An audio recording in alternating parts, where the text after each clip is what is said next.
본 방송에서 제공하는 투자 정보는 투자 판단에 대한 조언입니다. 방송에서 제공하는 주식의 가치, 가격 상승 및 하락에 대해서는 방송사에서 보장하지 않습니다.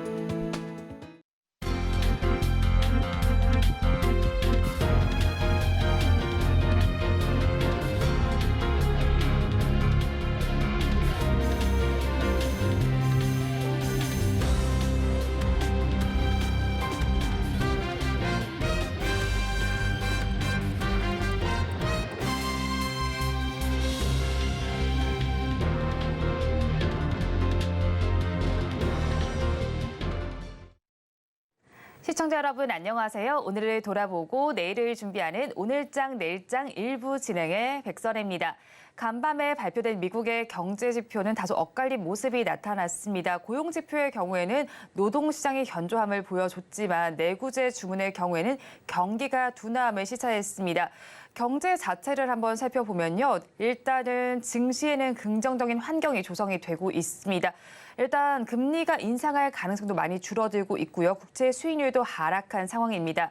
우리 증시 흐름을 살펴보면 상단이 제한된 가운데 업종별로 차별화된 흐름이 나타나고 있습니다. 최근에 그래도 주가가 회복력을 보이고는 있지만 주도하는 업종은 나타나지 않는 상황입니다. 그리고 블랙 프라이데이를 앞두고 있고 추수 감사절 연휴도 있습니다. 이런 만큼 증시에는 대기 심리가 더 크게 나타나고 있습니다. 오늘 우리 증시 살펴보면 회복세를 보이던 거래 대금도 꽤 많이 줄어들어 있고요. 특히나 외국인의 매수세가 많이 제한되어 있는 모습이 나타나고 있습니다. 한편 현지 시간으로 오늘 미국 시장은 휴장한다는 점까지 참고를 해보시기 바랍니다.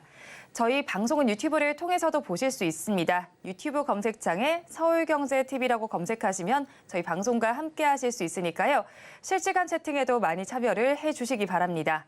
11월 23일 목요일입니다. 오늘장 내일장 1부는 이 시각 보도본부로 시작하겠습니다. 앞서서 살펴보셨던 헤드라인 중에서 세 가지를 골라서 심층적으로 다뤄보겠습니다. 오늘은 보도국의 윤혜림 기자와 함께합니다. 어서 오세요. 안녕하세요. 첫 소식부터 알아보겠습니다. 오늘 오후 5시죠. 우리나라 국적 선사인 HMM의 매각을 위한 본입찰이 마감됩니다. 어떤 기업들이 관심을 보이나요? 네, 업계에서는 지금 한 3곳 정도로 추려지고 있는데요. 오늘 채권단인 산업은행과 한국해양진흥공사가 지난 9월 시작한 HMM 실사를 이달 8일 종료하고 오늘 본 입찰에 나섰습니다. 예비 입찰에서 숏리스트로 선정된 하림과 동원그룹, LX 인터내셔널 등 3개사가 본 입찰에 참여할 것으로 예상되고 있습니다. 현대그룹 주요 계열사였던 HMM은 경영 악화로 지난 2016년 대규모 공적 자금을 수혈받은 뒤 산업은행의 관리하에 들어갔습니다. 현재 산업은행과 해진공, 신용보증기금 등이 지분을 보유 중입니다. 이번 매각 대상 주식은 산은과 해진공이 보유한 보통주 1억 9,900만 주에 연구체에서 주식으로 전환될 2억 주를 합쳐서 모두 3억 9,879만 주에 이릅니다. 예상 매각 가격은 현 HMM 주가를 기준으로 5조에서 7조 원 수준이 될 것으로 예상되고 있습니다. 네, 그런데 각 기업들이 본 입찰에서 HMM에 대해서 인수 희망 금액을 쓸 때 지금 산업은행과 해진공이 생각하는 금액에 좀 미치지 못하고 있는 것으로 나타나고 있습니다. 그렇게 금액의 차이가 크다면 유찰이 된다고 봐야 하나요? 네, 아무래도 기업은 좀 부담스럽다라는 입장 좀 보이고 있는 것으로 관측되고 있는데요. 업계에서는 LX 인터내셔널이 HMM 인수를 포기하고 본 입찰에서 유의미한 가격을 써내지 않기로 했다는 얘기가 나오고 있습니다. 인수하더라도 자칫 유동성 함정 등에 빠지는 승자의 저주에 걸릴 위험 때문입니다. 매각 주관사인 삼성증권은 이날 오후 5시 본 입찰을 마감합니다. 채권단은 본 입찰에 참여할 기업들의 재무 상태와 경영 능력, 해운 사업 운영 계획 등을 종합적으로 검토할 예정입니다. 조승환 해양수산부 장관은 전날 HMM 인수전과 관련해서 모든 경우의 수를 다 준비하고 있다며 결과가 나오면 바로 대응하겠다고 말했습니다. 다음 소식 알아보겠습니다. 정용진 신세계그룹 부회장이 지난 9월에 때이른 정기 임원 인사에 이어서 최근에는 경영 전략실 개편까지 나섰습니다. 특히나 8년 만에 전략실장을 교체하면서 본격적으로 경영 쇄신에 나선 모습인데 어떤 내용들인가요? 네, 지금 신세계그룹이 최근 기존의 그룹 전략실을 경영 전략실로 확대 개편한 건데요. 대표이사의 40%를 물갈이한 지난 9월 정기 임원 인사에 이어서 그룹의 컨트롤타워 조직까지 대대적으로 정비에 나선 겁니다. 임원 인사가 실적 악화에 따른 분위기 쇄신 성격이 강했던 데 반해서 경영전략실 인사는 미래 성장 전략의 방향성을 가늠해보자는 메시지가 내포돼 있다는 점에서 업계에서 굉장히 주목을 많이 하고 있는데요. 그룹 안팎에서는 연이은 인사를 통해서 그룹 장악력을 한층 강화한 정용진 부회장이 미래 성장 전략에서 오프라인 본업 경쟁력 회복에 확실하게 방점을 뒀다고 보는 시각이 우세합니다. 네, 지난해 신년사에서는 오프라인조차 잘하는 온라인 회사를 얘기하면서 온라인에 무게추를 많이 둔 모습이었는데 지금 180도 달라진 모습이네요. 네, 좀 오프라인 확장에 주력하는 모습입니다. 유통시장의 공룡으로 성장한 쿠팡의 모델을 뒤따라가는 것으로는 미래 생존을 담보할 수 없다는 인식이 근저에 깔려 있다는 분석인데요. 업계에 따르면 이명록 신세계 프라퍼티 대표를 개편된 경영전략실의 초대 실장으로 임명한 것도 이런 연장선상에 있다는 평가입니다. 임 대표는 2016년부터 7년간 신세계 프라퍼티를 이끌며 국내 최대 규모의 복합 쇼핑몰인 스타필드를 안착시켰다는 평가를 받고 있습니다. 정 부회장이 임 대표에게 신세계 프라퍼티 대표와 경영전략실장을 겸임하는 것으로 한 것도 임 대표를 중심으로 오프라인 경쟁력 강화 전략을 추진하겠다는 보관으로 보입니다. 이는 이마트의 오프라인 확장 전략과도 맞물립니다.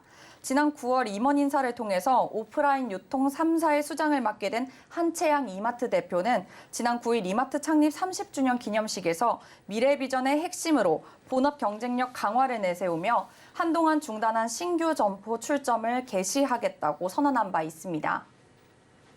마지막 소식 살펴보겠습니다. 지난 2019년 미국에서 오토파일럿 기능을 켠 채 주행 중이던 테슬라의 차량에 대형 트럭을 받으면서 운전자가 사망하는 사고가 발생했습니다. 미국 법원에서는 테슬라가 이 결함을 알고 있었다는 취지의 판단을 내렸습니다. 어떤 내용일까요? 네, 이제 최근에 미국 플로리다주 판비치 카운티 수뇌법원에서 테슬라를 상대로 소송을 낸 교통사고 사망자 유족이 징벌적 손해배상을 청구하는 것을 허용했다는 소식입니다.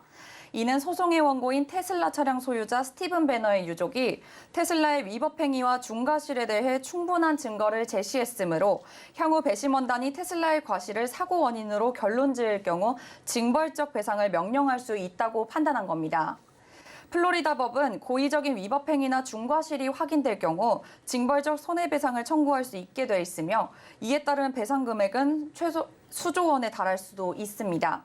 특히 앞서 발생한 2016년 오토파일럿 사고와도 비슷한 점을 좀 언급을 했는데요. 2016년에도 사망사고 역시 오토파일럿 시스템이 앞에서 횡단하고 있는 트럭을 감지하지 못해서 차량이 트레일러 밑으로 돌진한 사고였습니다.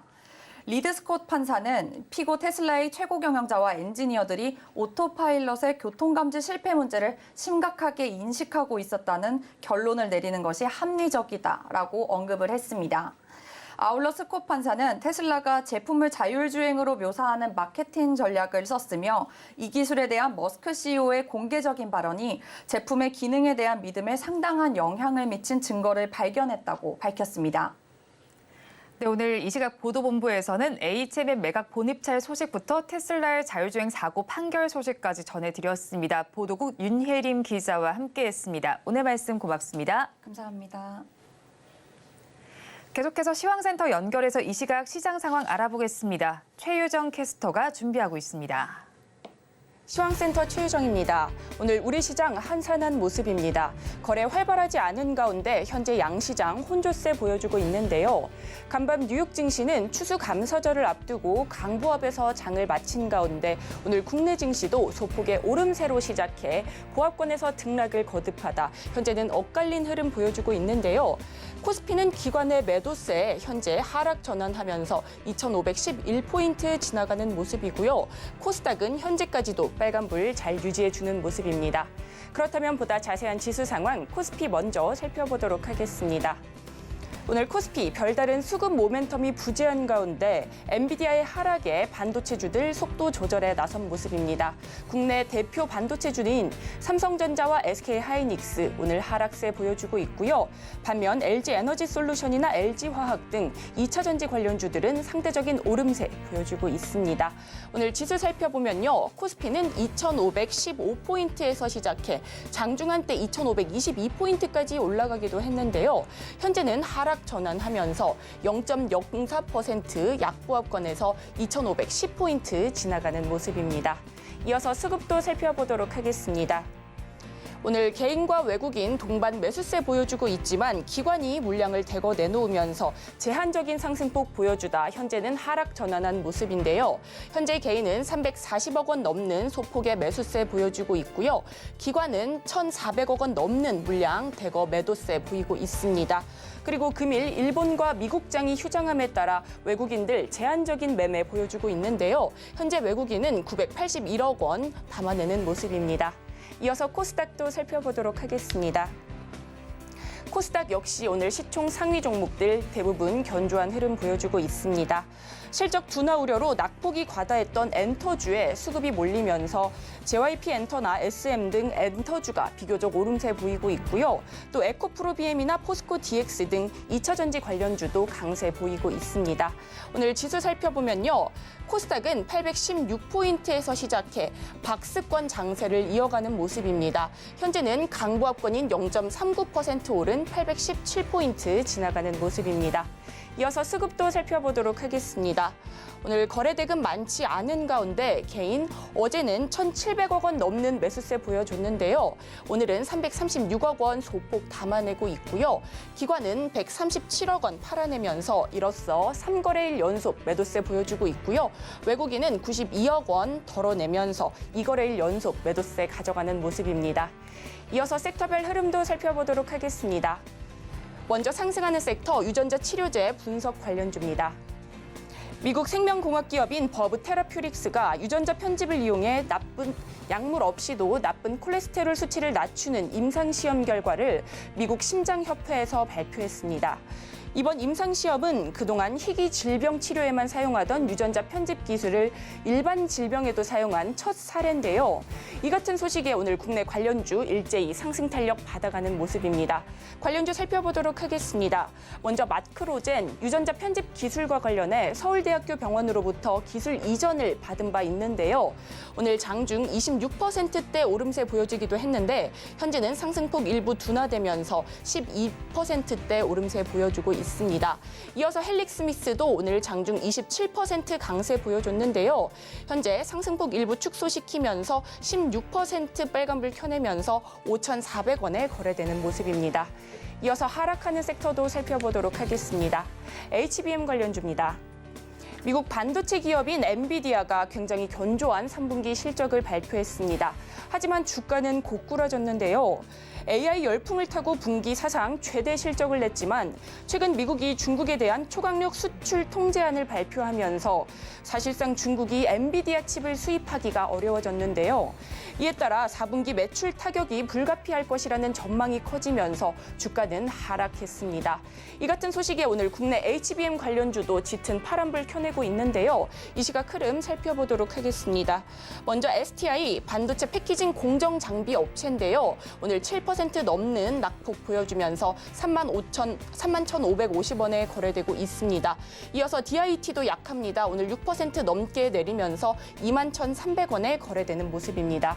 이상 오늘장 시황 살펴봤습니다. 남은 오후장도 저희와 함께 하시면서 성공 투자하시기 바라겠습니다. 이상 시황센터 최유정이었습니다.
시시각각 변하는 시장의 이슈와 주가의 변동성에 투자 전략을 업데이트해보는 시간입니다. 오늘은 루크투자연구소의 임순재 대표와 함께합니다. 어서 오세요. 네, 안녕하십니까. 대표님과 이야기 나눠볼 뉴스 화면을 통해서 살펴보겠습니다. 오늘의 첫 번째 뉴스입니다. 두산 로보틱스가 오늘 장 초반 강세를 이어가며 7거래일 연속 상승세를 이어가고 있습니다. 주가는 장 초반 69,600원까지 상승하면서 52주 신고가 기록을 또 한 번 새롭게 썼는데요. 두산 로보틱스의 주가 강세는 지능형 로봇법의 시행 영향으로 풀이됩니다. 이번 달 17일부터 로봇의 실외 이용은 허용하는 것이 골자인 지능형 로봇 개발 및 보급 촉진법 개정안이 시행됐습니다. 관련해서 오늘 두산 로보틱스에서 강세가 관찰이 되고 있습니다. 자세한 내용 짚어보겠습니다. 네, 두산 로보틱스 상장한 지 채 50일이 되지 않은 시점에서 시총 4조 원을 돌파했습니다. 오늘 또 장중에 50주 신고가 경신하는 흐름이 나타났는데요. 두산 로보틱스뿐만이 아니라 로봇 관련 섹터에 다시 또 관심이 나타나고 있습니다. 최근 들어 다시 또 관심이 쏠리는 이유 어디서 찾을 수 있을까요? 네, 뭐 좀 전에 말씀하셨었던 이제 로봇법 이제 개정안이 가장 큰 영향을 미쳤다라고 보여집니다. 뭐 일단 그 전에는 이제 특히 이제 로봇 같은 경우는 이제 자동차로 분류가 되면서 도로교통법에 이제 적용을 받았었습니다. 그렇지만 이 규정이 좀 특별법으로 이제 해소가 됐다라고 보시면 될 것 같고요. 로봇에 대한 이제 인도 통행이 가능해지기 때문에 이와 관련돼서 여러 가지 이제 서비스에 대한 기대감이 커진 것도 사실입니다. 뭐 대표적으로 지금 이제 해외 같은 경우 많이 이제 그러니까 일상화되고 있는 로봇을 통한 이제 배송 서비스가 이제 국내에서도 이제 본격화될 것이다라는 이제 기대감이 있고요. 이뿐만 아니라 뭐 그러니까 뭐 순찰을 한다던가 아니면 다양한 뭐 어떤 위험 구간 내에서 이제 로봇 활용도가 지금보다는 더 확대될 것이다라는 기대감도 큰 것도 사실입니다. 여기에 덧붙여서 이제 최근에 금리 하락이라는 부분도 이제 성장 기술주에 대한 관심을 좀 키웠다라고 보시면 되는데요. 특히 이런 성장 기술주들은 이제 대부분이 차입들을 많이 하기 때문에 금리가 높다라고 하게 되면 수익성이 상당히 좀 악화되는 그런 이제 상황을 연출하게 됩니다. 뭐 최근에 이제 미국 국채 금리 기준으로 본다라고 하게 되면 5%대까지 이제 올랐었던 금리가 뭐 전일은 4.5%를 하회하는 수준까지 이제 하락을 하면서 이런 이제 금리 인상에 대한 그런 이제 우려감도 상대적으로 많이 줄어들었다라고 보시면 될 것 같고요. 마지막으로 이제 시장 내 순환매도 이제 한몫을 했다라고 보시면 되겠습니다. 로봇 관련주들은 올 연초에 이제 많이 상승을 보였다가 그 이후서부터 계속 지금 조정을 보였었던 그런 상황이다 보니까 전체적으로 이제 조정 기간이 길어지면서 이제 저가에 대한 그런 이제 메리트가 부각이 되면서 이런 로봇 관련주에 대한 순환매도 같이 영향을 받은 거 아닌가라는 생각을 해보고 있습니다. 네, 금리 하락의 영향도 있고 법 개정의 영향도 받았습니다. 거기에 저가 매수에 대한 기회라는 관점도 나오고 있는데 일단은 대장주격으로 움직이는 종목이 바로 두산 로보틱스입니다. 지금 주가가 7만 원을 목전에 두고 있는 상황입니다. 또 증권가에서도 살펴보면 로봇 관련주들은 단기적이 아니라 중장기적인 관점으로 봐야 한다고 하는데 그럼 두산 로보틱스 상승 여력은 지금 어느 정도라고 봐야 할까요? 일단 뭐 로봇 관련주인 대표주가 이제 두산 로보틱스다라고 보시면 될 것 같고요. 뭐 상장하기 직전서부터 시장의 기대를 크게 모았던 것도 사실입니다. 그렇지만 3분기 실적이 예상 실적보다 조금 이제 낮게 나오면서 그런 이제 주가가 전체적으로 조금 조정을 보였다라고 보시면 될 것 같은데요. 그렇지만 뭐 최근에 이제 연기금을 중심으로 해서 지금 11월 이후에 계속 순매수가 이어가고 있다라는 거는 좀 긍정적이지 않나 싶습니다. 그러면서 이제 두산 로보틱스도 지금 뭐 시총 기준으로 4조 원을 넘으면서 다시 이제 대장주로서의 이제 역할을 하고 있다라고 보시면 될 것 같고요. 특히 최근에 이제 스마트 팩토리로 관련된 와 관련돼서 산업용 로봇에 대한 이제 관심도가 커졌다라는 것도 좀 주목해서 보셔야 되지 않을까 싶습니다. 뭐 고임금, 그다음에 이제 위험한 작업군의 이제 로봇들의 활용도가 증가하고 있다라고 보시면 될 것 같고요. 특히 여기에 이제 최근에 또 이와 더불어 이제 물류 운반 자동화에 대한 부분도 시장에서 부각받고 있다라는 게 뭐 로봇 관련주가 전반적으로 좋았었던 이유다라고 보시면 되겠습니다.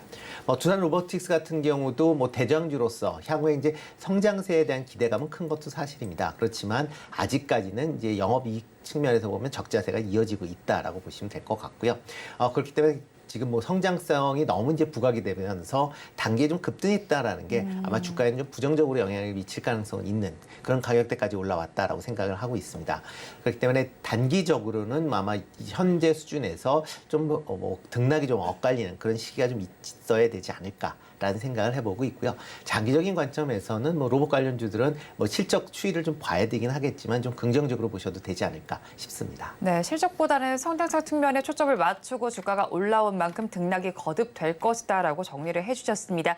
이어서 다음 뉴스는 화면을 통해서 살펴보겠습니다. 오늘의 두 번째 뉴스입니다. 글로벌 에너지 기업인 BP 등 영국 기업들이 우리나라 해상풍력 개발 사업에 1조 5천억 원 규모의 투자를 하겠다는 소식에 우리나라 해상풍력 관련주들이 들썩이고 있습니다. 산업부는 이들 기업의 투자로 타워 구조물과 터빈, 전력 케이블 등 핵심 기자재 분야 우리나라 기업의 일감이 크게 늘어나고 지역 경제 활성화와 일자리 창출도 이루어질 것으로 기대했습니다. 관련해서 오늘 풍력 에너지 섹터 전반적으로 강세가 나타나고 있습니다. 자세한 내용 짚어보겠습니다. 네, 영국의 기업이 우리나라 해상풍력 개발 사업에 1조 이상의 투자를 결정했다는 소식이 전해지고 있습니다. 유니슨과 CS 윈드 등이 장 초반에 조금 더 강세를 보였는데 유니슨은 지금 음봉으로 전환된 상태에서 8%대 강세 흐름 여전히 나타내고 있지만요. CS 윈드는 지금 하락으로 전환이 되어 있는 상태입니다. 지금 종목별로도 조금 차별화된 장세가 펼쳐지고 있는 상황이고요.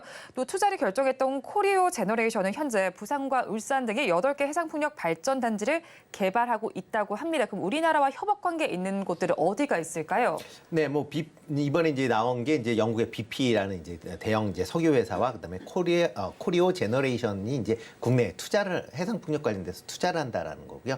금액은 한 1조 5천억 원으로 이제 결정이 네. 됐습니다. 그래서 우리나라 정부에 이제 투자 신고서를 제출했다라는 게 시장에서 좀 각광을 받았다라고 보시면 되겠습니다. 그렇지만 이게 새롭게 나온 거냐라고 하게 되면 새롭게 나온 건 아닙니다. 기존에 코리오 제너레이션 같은 경우 국내에 이미 투자를 진행을 했었고요. 그거를 좀 더 구체화시켰다라는 수준으로 이해를 하시면 좋지 않을까. 그렇기 때문에 풍력 관련주들도 오늘 아침에 큰 폭의 상승세를 네. 보였다가 지금 상승폭을 줄이는 이유 중에 하나가 그거다라고 보시면 될 것 같습니다. 뭐 코리오는 이제 기본적으로 국내 업체들과 지금 해상 풍력 관련 발전단지를 건설하기 위한 여러 가지 이제 사업을 지금 추진 중에 있는 그런 회사입니다. 대표적으로 뭐 HD 현대중공업과 지금 울산 앞바다에서 지금 풍력 발전을 하기 위한 그런 이제 조인트 벤처가 이제 만들어져 있는데요. 네. 여기에 이제 부주식 해상 풍력 발전 우선 협상 대상자로 이제 선정이 됐다라고 보시면 될 것 같고요. 대우 건설 같은 경우는 이 풍력 발전단지 건설을 위한 또 MOU를 또 체결했었던 전력이 있습니다. 이와 더불어 이제 SK 이제 에코프렌트 뭐 비상장 회사긴 하지만 이 회사 같은 경우는 코리오 제너레이션과 합작법인을 지금 같이 이제 만들었었던 그런 상황이고요. 그러다 보니까 이제 에코프렌트의 이제 자회사인 SK 오션 플랜트가 이와 관련된 해상풍력 타워와 관련된 부분을 수주하지 않을까라는 기대감이 또 커지는 것도 사실입니다.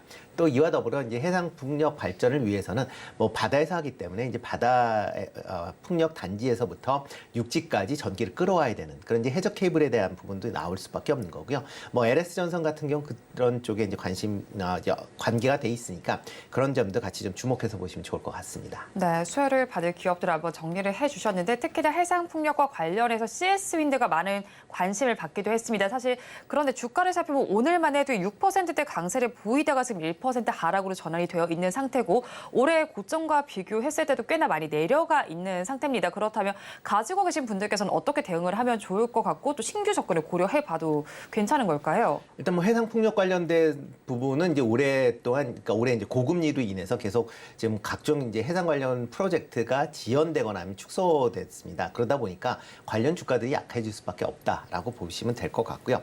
뭐 최근 들어 이제 금리가 조금 이제 하향 안정화를 보이고 있는 상황이다라고 하게 되면 향후에는 좀 이제 확대될 가능성은 충분히 있다라고 생각이 됩니다. 뭐 CS 윈드 같은 경우 뭐 해상 풍력 타워 부분으로 뭐 글로벌 1위 이제 업체다 보니까 이제 시장에 관심 사항이 많이 있었던 거고요. 그렇지만 이제 오늘 이번 관련된 프로젝트를만 놓고 본다라고 하게 되면 상대적으로 CS 윈드가 국내에서는 시장 점유율이 그렇게 아주 뭐 높지는 않습니다. 그러니까 어느 정도 다른 업체들과 경쟁 관계를 해야 되는 상황이고요. 그러다 보니까 이제 그런 부분이 이제 조금씩 이제 주가에 반영이 됐다라고 보시면 되겠습니다. 그렇지만 이제 해상 풍력 관련돼서 가장 큰 시장을 갖고 있는 건 이제 유럽 시장이다라고 네. 보시면 될 것 같고요. 뭐 유럽 시장 내에서 지금 각종 이제 해상 풍력 발전 프로젝트가 이제 진행이 되고 있습니다. 이런 진행이 될 때마다 CS 윈드가 수혜를 받을 수 있다라고 보여지고요. 그다음에 이제 그 다음에 생각하는 시장이 이제 미국 시장인데 미국 시장 같은 경우도 IRA 법으로 인해서 미국 내에 이제 이렇게 신재생에너지 관련된 이제 생산 시설이 있는 회사들은 이제 보조금 지급이 됩니다. CS 윈드 같은 경우는 콜로라도에 그 생산 시설을 갖고 있기 때문에 아마 그 미국 내에서 해상 풍력 발전이 확대된다라고 하게 되면 그거에 대한 수혜를 가장 크게 입을 수 있는 그런 회사다라고 보시면 되겠습니다. 그렇기 때문에 뭐 최근 주가 수준도 뭐 많이 떨어졌기 때문에 네. 그게 뭐 주가 수준으로만 본다라고 하게 되면 뭐 나쁘지 않은 그런 수준이다라고 보시면 되겠습니다. 그렇지만 아직까지는 이제 해상 풍력 발전에 대한 프로젝트가 뭐 본격화됐다라고 보기엔 조금 이른 시점이니까요. 그렇게 이제 본격적으로 프로젝트가 진행이 되는 시점에서 아마 좀 더 관심을 가지시는 게 좋을 것 같고요. 단기보다는 이제 중장기적인 관점에서 접근해 보시면 어떨까 싶습니다. 네, CS 윈드 자체만 놓고 보면 지금 저가 매수의 관점이 되기도 하겠지만 아직까지 프로젝트가 가시화되질 않은 만큼 그때 이후를 좀 더 네, 그렇죠. 바라보면 좋겠네요. 올라가면 네. 이제 그 전까지는 아마 지금 정도가 이제 바닥 수준이기 때문에 어느 정도 이제 옆으로 횡보하는 시간이 이제 걸리지 않을까라는 네. 생각을 해보고 있고요. 뭐 자금 여력이 있으시면 뭐 낮을 때 저가 매수 관점에서 보시면 좋을 것 같고요. 그렇지 않다라고 하게 되면 일단 프로젝트가 어떻게 진행되는지를 네. 한번 확인하시고 투자하시는 게 좀 더 뭐 낫지 않을까라는 생각을 해보고 있습니다. 네, 좀 더 긴 호흡으로 바라봐야겠네요. 그렇다고 네. 오늘 로봇 관련 섹터도 좀 살펴봤고 또 풍력과 관련된 쪽도 바라봤습니다. 탑픽 종목 이 안에서 가지고 오셨을까요? 네, 이 중에서 좀 관심 있게 보실 거는 그러니까 로봇 관련된 이제 감속기를 만들고 있는 SPG라는 회사입니다. 뭐 글로벌 경쟁력을 갖고 있는 로봇 감속기를 이제 제조하는 업체다라고 보시면 될 것 같고요. 뭐 로봇에 들어가는 감속기다라고 하게 되면 어떻게 보면 전자제품에 들어가는 반도체라는 생각을 할 만큼 상당히 중요한 부품 중에 하나다라고 보시면 되겠습니다. 특히 SPG 같은 경우는 이제 이런 로봇용 감속기 시장에서 상당히 이제 기술력을 인정받고 있는 회사다라고 보시면 될 것 같고요. 이와 더불어 이제 로봇 관련주들이 대부분 기대감을 갖고 있지만 실질적인 매출이나 그다음에 영업이익 측면에서 보면 상당히 좀 부진한 모습을 갖고 있습니다. 그럼에도 그런 데 비해서 SPG 같은 경우는 계속 전년보다 영업이익은 좀 축소는 됐지만 계속 흑자를 기록을 하고 있는 그런 회사다라는 것도 어떻게 보면 그만큼 기술력이 인정됐고 매출도 꾸준하게 나올 수 있는 그런 회사다라는 관점에서 접근해 보시면 어떨까 싶고요. 뭐 매수 가격은 뭐 오늘 조금 이제 상승세를 보이지만 이제 39,000원대에서 아마 이하에서 매수하시면 어떨까 싶고요. 목표 주가는 5만 원, 그다음에 손절은 3만 원 정도 하시면 좋을 것 같습니다. 네, 탑픽 종목으로는 SPG 짚어주셨습니다. 지금까지 류크투자연구소의 임순재 대표와 함께했습니다. 오늘 말씀 고맙습니다. 네, 고맙습니다.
마켓 리더의 시선으로 글로벌 경제와 산업 트렌드를 체크하고 이걸 수익으로 연결해보는 시간, 고수의 선택 시간입니다. 오늘은 윤석천 경제평론가 나와 있습니다. 어서 오세요. 네, 안녕하십니까? 평론가님과 이야기 나눠볼 주제 화면을 통해서 살펴보겠습니다. 오늘의 주제입니다. 우리나라와 영국이 다우닝가 합의를 채택했습니다. 이에 따라서 이게 어떤 의미를 가지고 있는지, 경제 협력 방안은 어떤 것들이 있는지 한번 자세한 내용 다뤄보도록 하겠습니다. 윤석열 대통령이 영국을 국빈 방문 중입니다. 영국과 보다 개방되고 또 자유로운 국제 질서를 만들자고 약속을 했고요.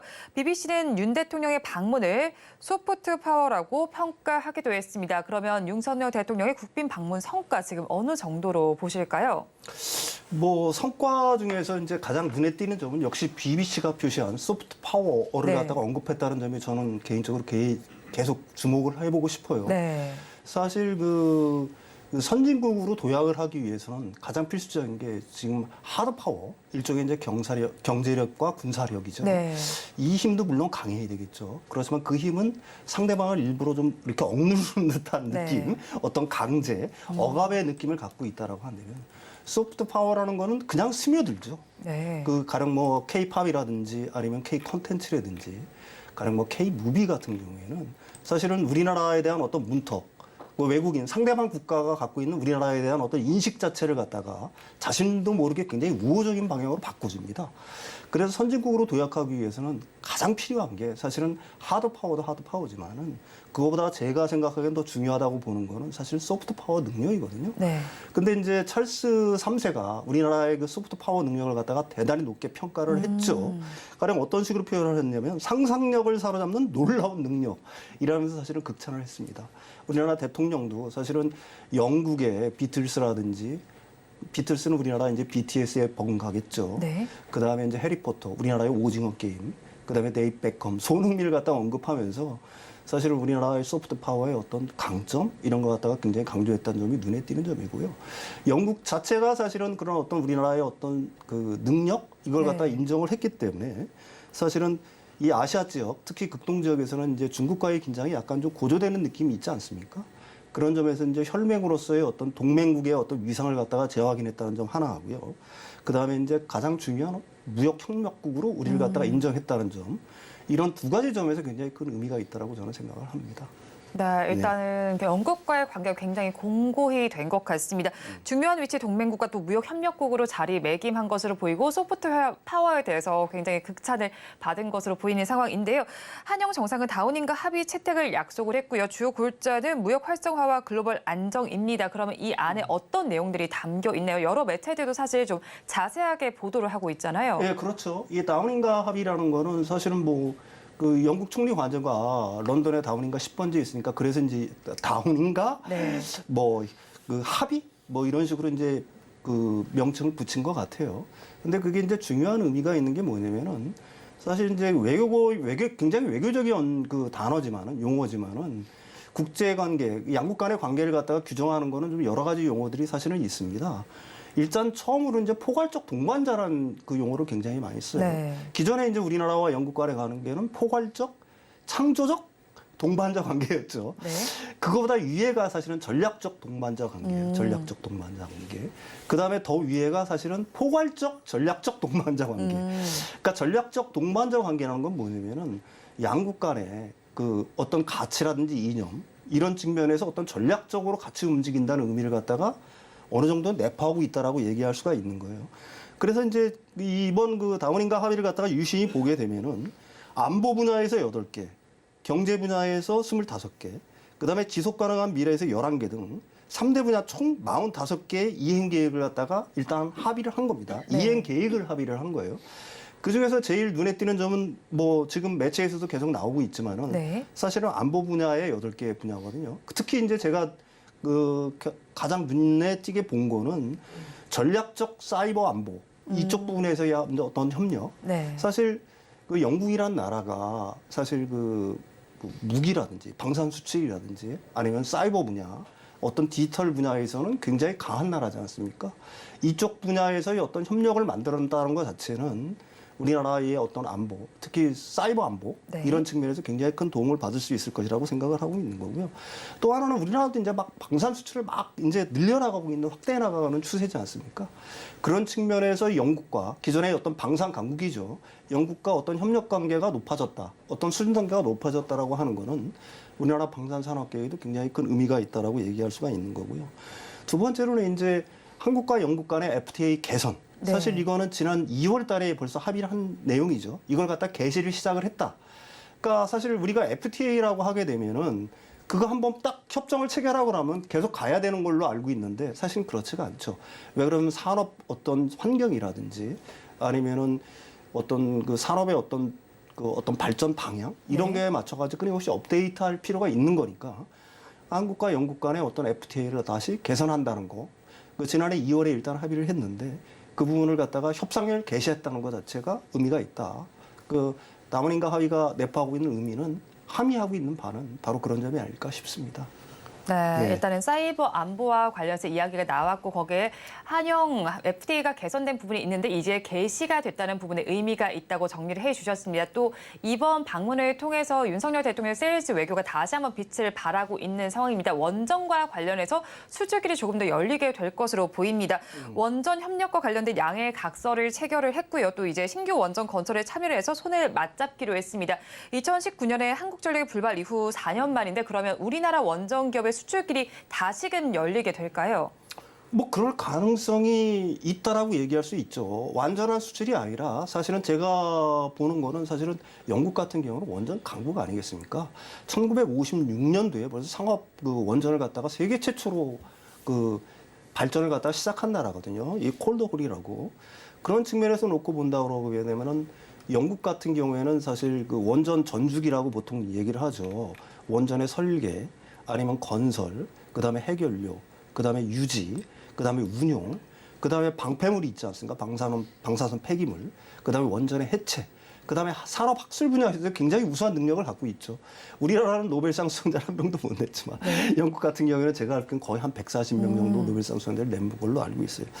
그런 부분에서 협력이 이제 굉장히 중요하다고 보는 거고요. 우리가 배울 점도 있죠. 또 영국은 또 우리를 필요합니다. 우리는 원전 건설, 설계, 네. 그다음에 원전의 어떤 기자재 생산에 굉장히 탁월한 능력을 갖고 있지 않습니까? 대신 우리가 좀 부족한 측면들이 분명히 있단 말입니다. 아까도 얘기했지만 방패물이라든지 원전의 해체라든지 뭐 그다음에 산업 학술적인 분야에서의 어떤 능력들 이런 부분에서는 이제 영국이 우수하니까 사실 양국 간의 어떤 상호 보완적 협력 이거는 굉장히 우리들한테도 굉장히 큰 혜택이 있는 거고요. 또 영국 입장에서 보게 되면도 자신들도 뭐 손해볼 건 없는 그런 어떤 장사다 이렇게 얘기할 수 네. 있는 거라고 저는 봅니다. 따라서 그 장기적으로 놓고 본다면은 그 영국과 우리나라 간의 어떤 신규 원전 네. 건설에서의 어떤 그 협력, 그 다음에 타국의 원전 수출 이런 가능성 자체들도 사실은 뭐 우리나라도 그렇지만 영국도 좀 높아진다 이렇게 얘기할 수가 있겠죠. 예, 예. 둘 다 이제 장점을 가지고 갈 수 있는 부분인데 사실 에너지와 관련해서 원전뿐만 아니라 해상풍력과 관련된 이야기도 좀 나와 있었잖아요. 이 네네네. 부분에 대해서 저희는 좀 어떻게 봐야 할까요? 뭐 영국 같은 경우도 우리나라랑 비슷하잖아요. 네. 사실은 그 우리나라는 반도 국가지만 그러나 섬나라라고 결국은 해상 풍력에서는 사실 우리나라보다는 좀 앞서 나가고 있는 것 같아요. 네. 그런 측면에서 영국이 우리나라를 갖다가 우리나라에 대한 어떤 해상 풍력에 대한 어떤 투자를 한다는 것 자체는 우리나라도 해상 풍력에 대해서 충분한 가능성이 있다 이렇게 생각을 하고 있는 것 같고요.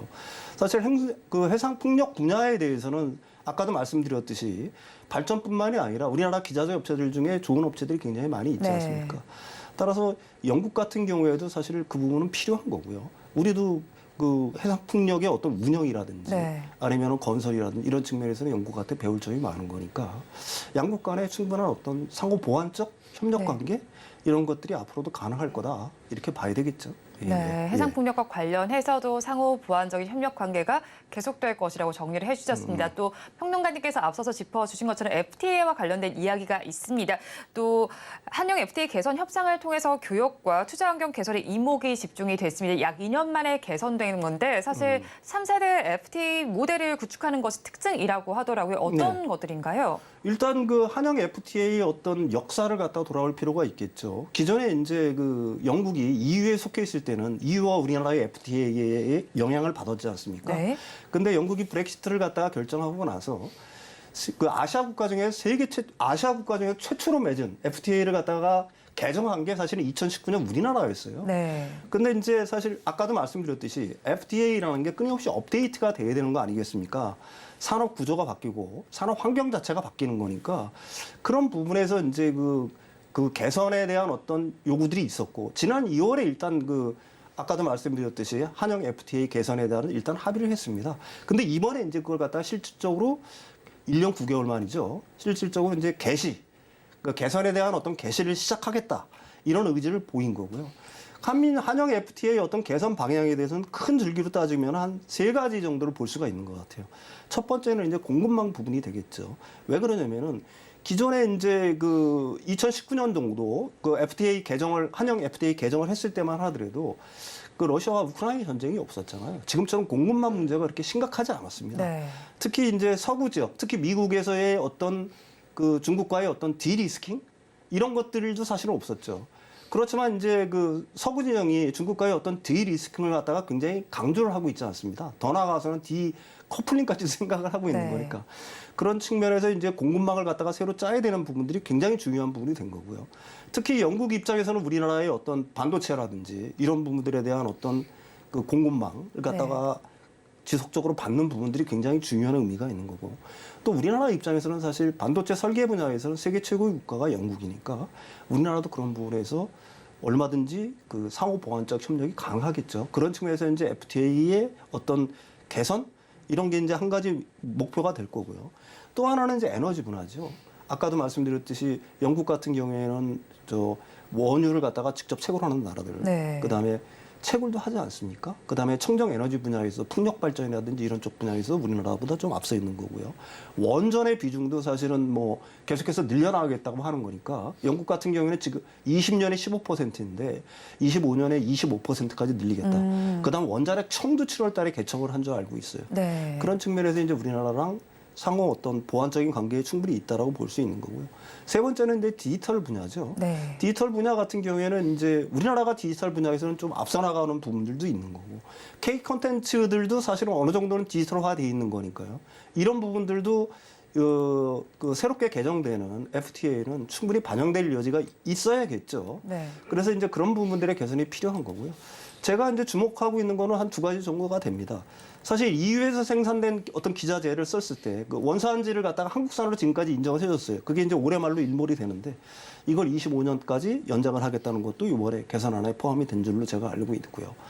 그다음에 이제 중요한 거는 사실 우리나라가 그 영국에 수출하는 품목 중에서 어떻게 보게 되면 좀 중요한 것 중에 하나가 친환경차잖아요.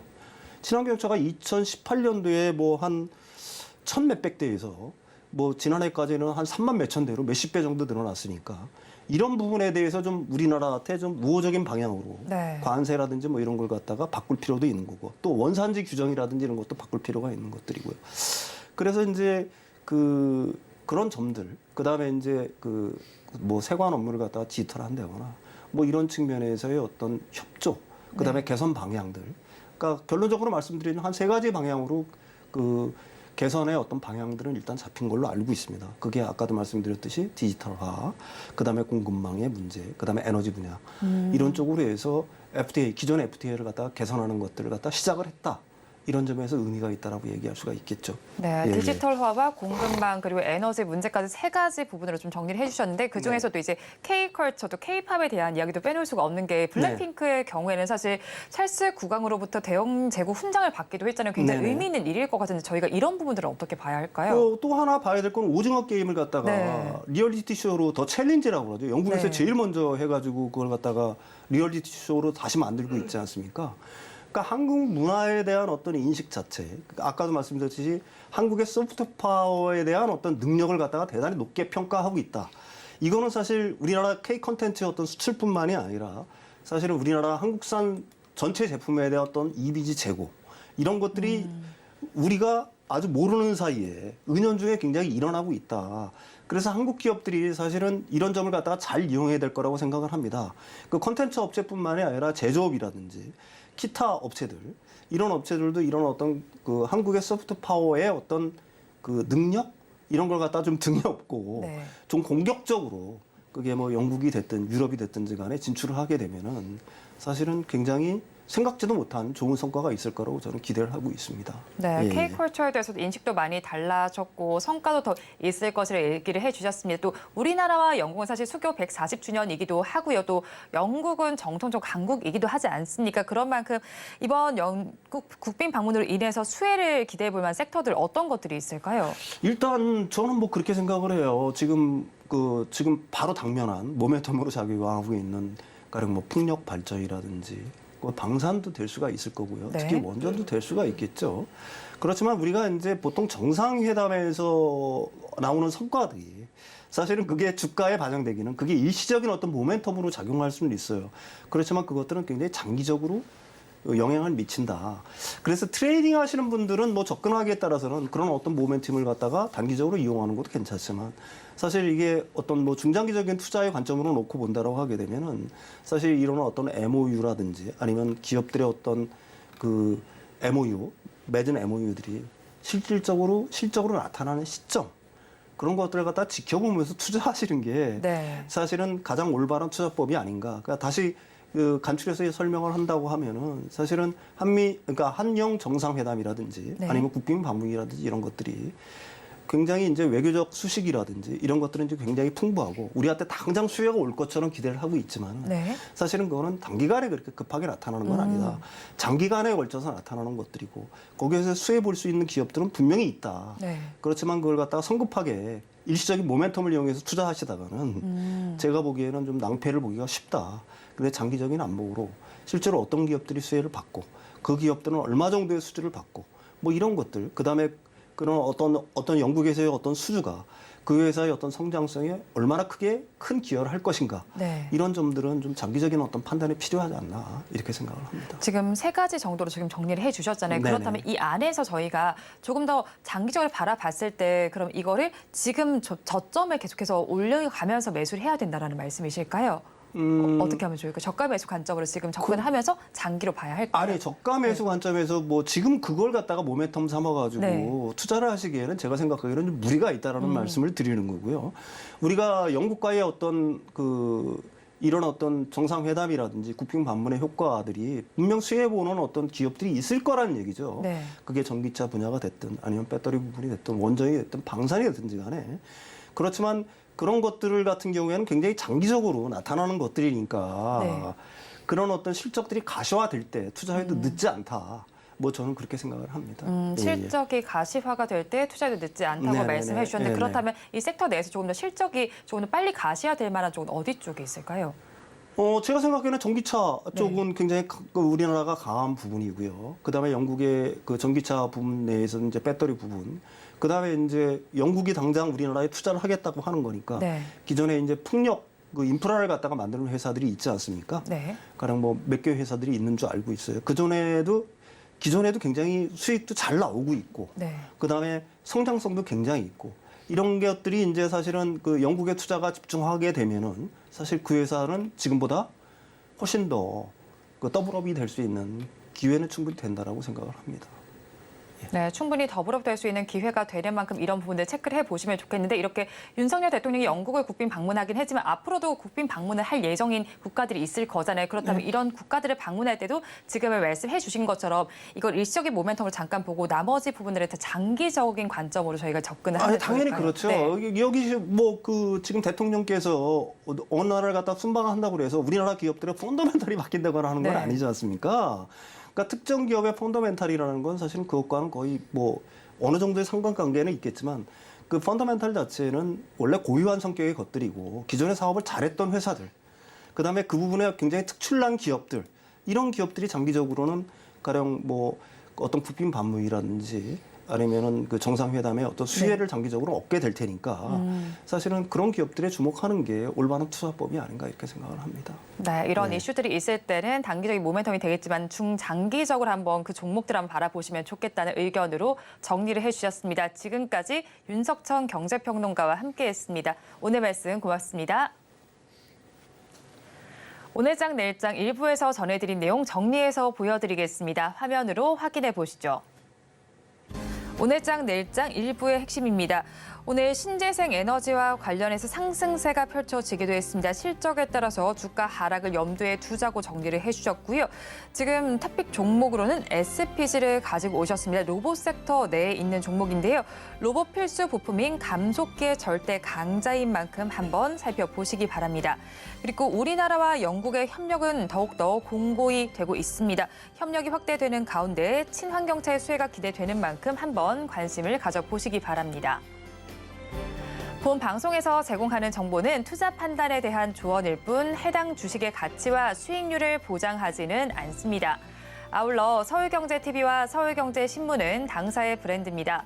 최근 당사를 사칭하는 피해 사례가 늘어나는 만큼 각별히 주의해 주시기 바랍니다. 오늘장 내일장 1부에서 준비한 순서는 여기까지입니다. 저희는 잠시 후 2부로 돌아오겠습니다.